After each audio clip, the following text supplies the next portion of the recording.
مولا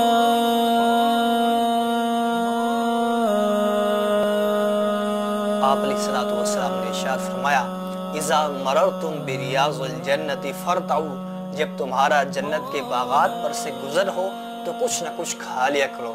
صحابہ نے عرض کیا وما ہی ریاض الجنہ، یا رسول اللہ دنیا میں جنت کے باغات کہاں سے آ گئے؟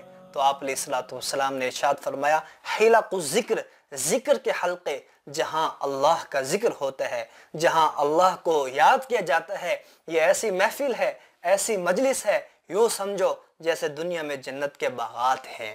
آپ علیہ الصلوۃ والسلام نے ارشاد فرمایا کوئی قوم جمع ہو اور اللہ کا ذکر کرے الا حفتہم الملائکہ، ایسے لوگوں کو اللہ کے فرشتے ڈھانپ لیتے ہیں۔ وَنَزَلَتْ عَلَيْهِمُ السَّكِينَةُ، ان پر سکینہ نازل ہوتا ہے۔ وَذَكَرَ اللَّهُ فِي مَنْ عِنْدَهُ، اور اللہ رب العزت ایسے لوگوں کا اپنی نورانی محفل میں تذکرہ کرتے ہیں، ذکر فرماتے ہیں۔ آپ علیہ الصلوۃ والسلام نے ارشاد فرمایا قیامت کے دن اللہ رب العزت چند خوش نصیب لوگوں کو اپنے عرش کا سایہ عطا فرمائیں گے، اور ان میں ایک شخص وہ بھی ہوگا جو تنہائی میں بیٹھ کر اللہ کا ذکر کرتا ہے، اللہ کو یاد کرتا ہے۔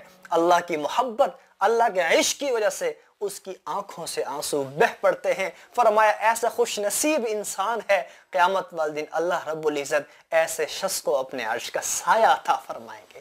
اللہ تعالیٰ مجھے اور آپ کو اپنے ذکر کی، اپنے یاد کی توفیق عطا فرمائے۔